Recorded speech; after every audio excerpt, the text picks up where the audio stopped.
म जनता आऊ भनेर भन्छु, तपाईहरु राजा ल्याऊ भनेर भन्नुहोस्।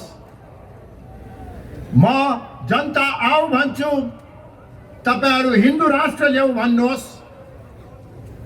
म जनता राजा मिलेर भन्छु, तपाईहरु देश बचाऊ बचाऊ भनेर भन्नुहोस्। तपाईहरु सबले साथ दिनुहोस् भन्ने म आग्रह गर्न चाहन्छु। जनता आऊ, जनता आऊ, जनता आऊ।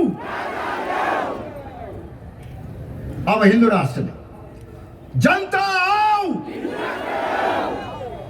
जनता आऊ, जनता आऊ।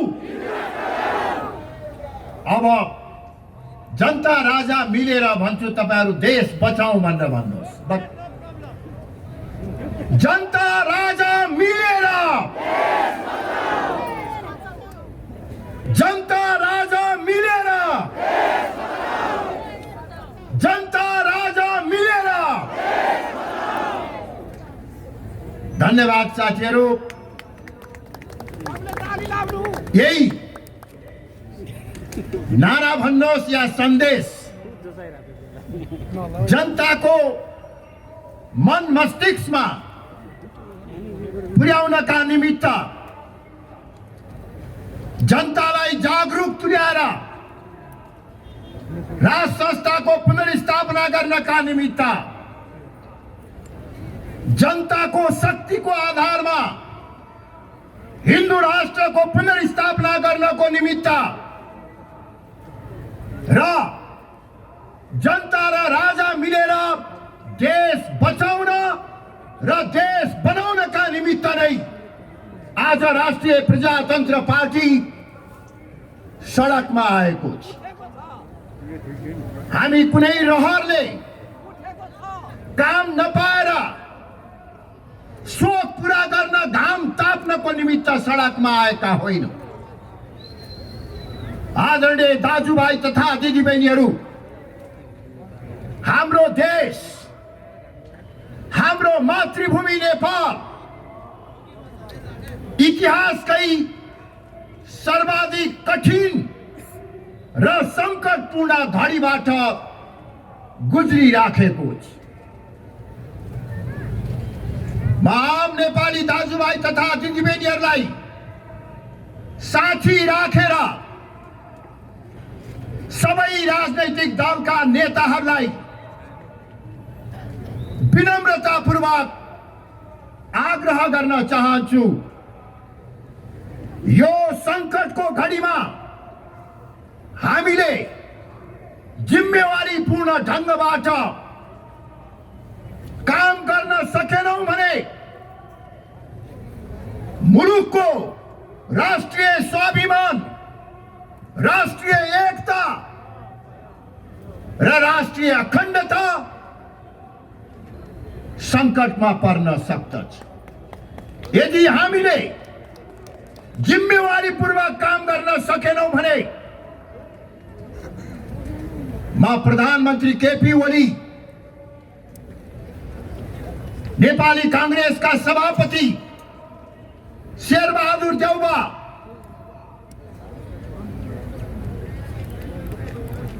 पूर्व प्रधानमन्त्रीहरू पुष्पकमल दाहाल प्रचण्ड, माधव कुमार नेपाल, जनता समाजवादी पार्टीका नेता बाबुराम भट्टराई, उपेन्द्र यादव लगायत सबैलाई सचेत गराउन चाहन्छु कि हामीले जिम्मेवारीपूर्वक काम गरेनौं भने आगामी दिनमा राजनीतिक दल र नेताको नियन्त्रणबाट देशको परिस्थिति बाहिर जान्छ। राजनीतिक दल र नेताहरूको हातबाट परिस्थिति नियन्त्रण भन्दा बाहिर जान सक्ने खतराका प्रारम्भिक संकेतहरू देखा परेका छन्। यसतर्फ सचेत रहनुहोस्। जिम्मेवारीपूर्वक काम गरेनौं भने आज हामी जो जुन पदमा छौं पदबाट अलगिने मात्र होइन, सिङ्गो मुलुकको भविष्य नै संकटको चक्रव्यूहमा फस्न सक्दछ। आदरणीय दाजुभाइ तथा दिदीबहिनीहरू, आज देशमा देखा परेको यो संकट तत्काल सिर्जना भएको होइन। तपाई हामी सबैलाई थाहा छ, 14 वर्ष अगाडि देशमा आमूल परिवर्तन गर्ने, नयाँ नेपाल बनाउने, सदियौंको देखिको दास्ताबाट जनतालाई मुक्त तुल्याउने, नेपालको आर्थिक समृद्धि गर्ने भन्ने नाउँमा हामीले नेपालको प्राचीन कालदेखि कायम रहँदै आएको हिन्दू राष्ट्रको पहिचानलाई समाप्त पार्यौं। नयाँ नेपाल बनाउने नाउँमा नेपाल राष्ट्रको एकीकरण, आधुनिकीकरण र प्रजातन्त्रको निमित्त योगदान दिएको, राष्ट्रियता र एकताको प्रतीकको रूपमा रहेको राज संस्थालाई पाखा लगाउने काम गरियो। संघीयताको नाउँमा जातीय आधारमा नेपालीहरूलाई विभाजन गर्ने काम गरियो। चित्त नबुझे पनि नेपाली जनताले साथ दिए। हजारौंको संख्या जनता सडकमा उत्रेर आन्दोलनमा सहभागी भए, किनभने नयाँ नेपाल निर्माण हुन्छ, देशको विकास र समृद्धि हुन्छ भनेर जनताले राजनैतिक दल र नेताहरूको आह्वानलाई साथ दिए। तर आज 14 वर्षपछि हामी कहाँ आइपुगेका छौं? कहाँ जान भनेर हिँडेका थियौं र आज कहाँ आइपुगेका छौं?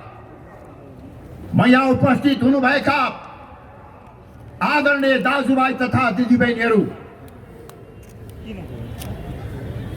टेलिभिजनबाट प्रत्यक्ष हेरिराख्नु भएका आदरणीय दाजुभाइ तथा दिदीबहिनीहरू मार्फत सम्पूर्ण 3 करोड नेपालीहरूलाई आग्रह गर्न चाहन्छु, कांग्रेस भएर होइन, कम्युनिस्ट भएर होइन, राप्रपा भएर पनि होइन, यो सबैभन्दा माथि हामी नेपाली हौं। त्यसकारण यदि तपाई हाम्रो मुटुमा अझ पनि नेपाल मातृभूमि धड्किराखेको छ भने आफ्नो छातीमा हात राखेर सोध्नुहोस्, 14 वर्ष अगाडि हामी कहाँ जान भनेर हिँडेका थियौं, हामीलाई कहाँ लाने भनेर हिँडाइएको थियो र आज हामी कहाँ आइपुगेका छौं? लोकतन्त्रको आवरणमा देशमा लुटतन्त्र कायम रहेको छ। चाहे त्यो वाइट बडी हवाईजहाज काण्ड होस्, चाहे त्यो 33 क्विन्टल सुन तस्करीको काण्ड होस्, कर छलीका काण्डहरू हुन्, ललिता निवास जग्गा खरिद काण्ड होस्, यस्ता धेरै काण्डहरू छन्। कोरोनाकै बीचमा ओम्नी समूहसँग मिलेर देशलाई ब्रह्मलुट गर्ने काम गरियो। लोकतन्त्रको आवरणमा लुटतन्त्र कायम गरियो। यही हो परिवर्तन। धर्मनिरपेक्षताको आडमा संगठित र योजनाबद्ध रूपमा लोभ लालच प्रलोभन देखाएर हाम्रो सनातन धर्ममाथि आक्रमण गर्ने काम भइराखेको छ। आदरणीय दाजुभाइ तथा दिदीबहिनीहरू, यो 10-12 वर्षको बीचमा दशौं लाख धर्म परिवर्तन गराइएको छ।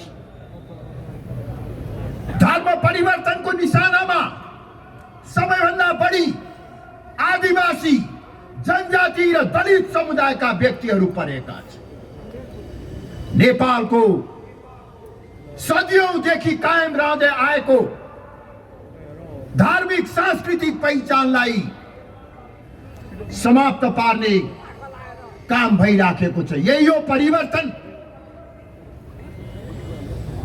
राज संस्थालाई पाखा लगाइयो, देश अभिभावक विहीन भयो, विदेशीको चलखेल तीव्र रूपले बढेर गएको छ।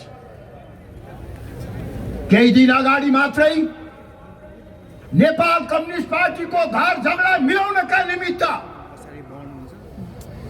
उत्तरतिरबाट हवाईजहाज चार्टर गरेर केही व्यक्तिहरू आए। कहिले दक्षिणबाट, कहिले उत्तरबाट नेपालको राष्ट्रिय स्वाभिमान, सार्वभौमिकता र नेपाली जनताको निर्णायकत्वमाथि प्रहार गर्ने काम भइरहेको छ र त्यसको वातावरण प्रमुख भन्ने राजनैतिक दल र दलका नेताहरूले गरिराखेका छन्। आदरणीय दाजुभाइ तथा दिदीबहिनीहरू, लोकतन्त्रको निमित्त अब कहिले लडाईँ गर्नु पर्दैन भनेर दोस्रो जनआन्दोलनमा भनियो, तर अहिले लोकतान्त्रिक गणतन्त्रको नाउँमा सर्वसत्तावाद कायम गर्ने प्रयास भइराखेको छ। प्रमुख राजनैतिक दलहरू मिलेर संवैधानिक अंगहरू, राज्यका संयन्त्रहरू कब्जा गर्ने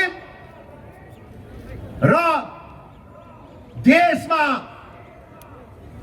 केही सीमित राजनैतिक दलका नेताहरूको सर्वसत्तावादी शासन कायम गर्ने प्रयास भइराखेको छ। के यही हो परिवर्तन नेपाली जनताले खोजेको? यस अवस्थामा आदरणीय दाजुभाइ तथा दिदीबहिनीहरू, म केही स्पष्ट पार्न चाहन्छु भने केही समय अघि मन्त्री परिषदको सिफारिसमा राष्ट्रपतिबाट प्रतिनिधि सभा विघटन गर्ने काम भयो। यसले संवैधानिक जटिलता सिर्जना गरेको छ। तर आज देशले जुन अवस्था भोग्नु परिराखेको छ, यो केवल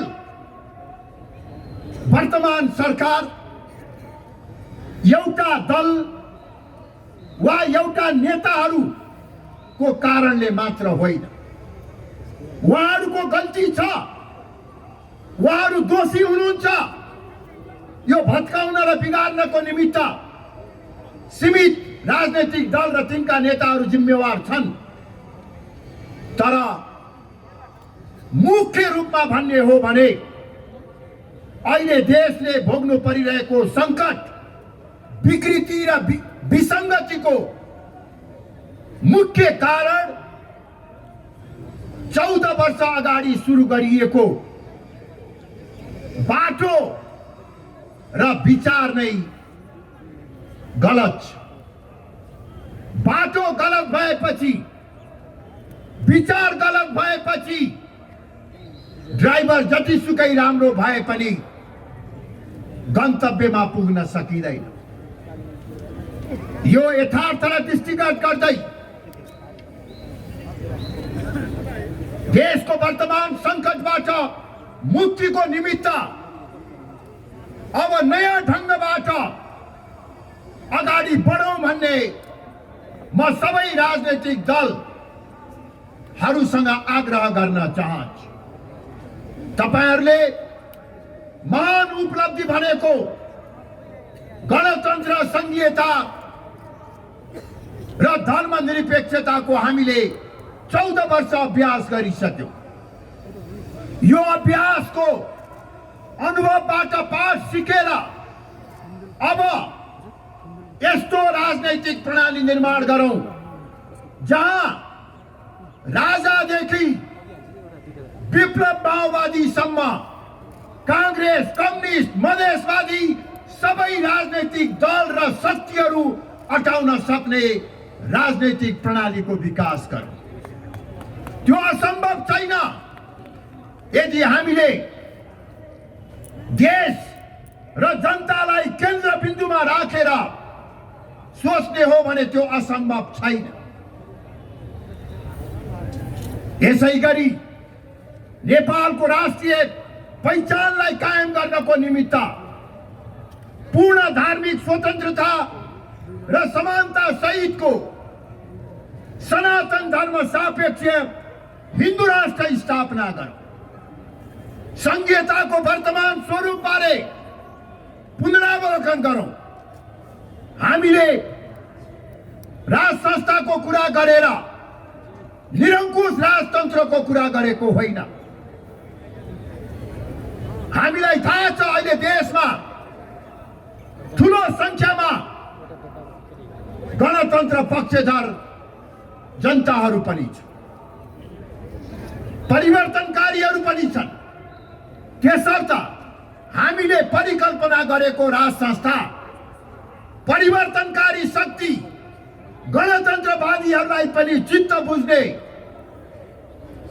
राज संस्था सहितको लोकतन्त्रको कुरा गरेका। शासन जनताले गर्ने, जनताको प्रतिनिधिले गर्ने, देशको अभिभावक राष्ट्रिय एकता र प्रजा राष्ट्र प्रमुखका रूपमा रहने यो मध्यमार्गी अग्रगामी विचार नै नेपालको राष्ट्रिय सुरक्षा र समृद्धिको ग्यारेन्टी हो। म गणतन्त्रवादी साथीहरूलाई पनि निवेदन गर्न चाहन्छु, राज संस्था कायम गर्दाखेरि तपाईहरुले आत्तिनु पर्ने, विचलित हुनु पर्ने जरुरी छैन। राजतन्त्रवादी शक्ति र लोकतान्त्रिक शक्तिहरूको बीचको एकताले नै प्रजातन्त्र बलियो हुन्छ, जनता बलियो हुन्छन्, देशमा शान्ति र स्थायित्व कायम हुन्छ। अन्यथा निषेधको राजनीति गर्ने हो भने देशमा दिगो शान्ति र समृद्धि कायम हुन सक्दैन।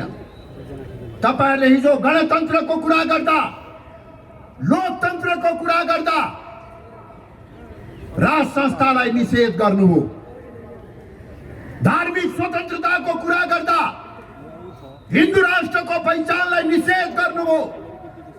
अब निषेधको राजनीति होइन, समावेशी सबै नेपाली अटाउने साझा व्यवस्थाको निर्माण गरौं। यसको निमित्त हामीले केही दिन अगाडि 77 जिल्ला प्रशासन कार्यालय मार्फत सरकार प्रमुख प्रधानमन्त्रीलाई ज्ञापन पत्र दिएका छौं। हिन्दू राष्ट्र र राज संस्थाको पुनर्स्थापना लगायतका विभिन्न मागहरू पूरा गर्नका निमित्त सर्वपक्षीय सम्मेलनको आयोजना गरौं। जुन सर्वपक्षीय सम्मेलनमा राजाका प्रतिनिधि लगायत विप्लव माओवादीका प्रतिनिधिहरू र अहिले राष्ट्रिय राजनीतिमा क्रियाशील सबै राजनीतिक दल, नागरिक समाज र बुद्धिजीवी वर्गहरूको प्रतिनिधित्व हुनेछ र त्यो सर्वपक्षीय सम्मेलनबाटै हामीले नेपाली संस्करणको मौलिक प्रजातन्त्रको स्थापना गर्न सक्दछ।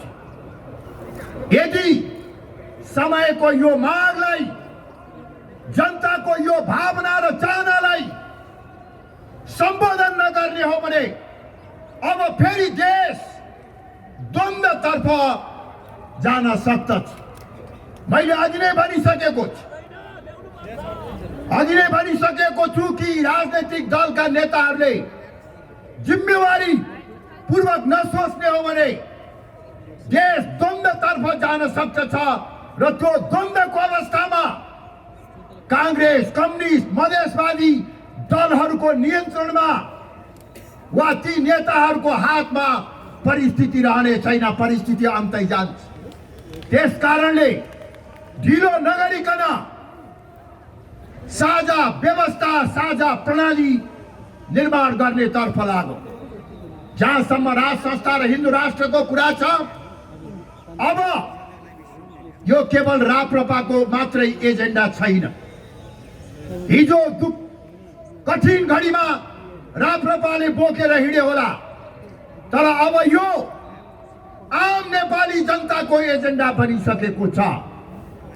कसैले चाहेर पनि नचाहेर पनि अहिले हिन्दू राष्ट्र र राज संस्थाको विषयमा प्रत्येक नेपालीको घर घरमा चर्चा हुन थालेको छ, बहस हुन थालेको छ। आदरणीय दाजुभाइ तथा दिदीबहिनीहरू, त्यसर्थ यदि हिन्दू राष्ट्र र राज संस्थालाई पुनर्स्थापित गर्ने, संघीयतालाई पुनरावलोकन गर्ने साहसिक काम को थालनी नगर्ने हो भने जनताले सडकबाटै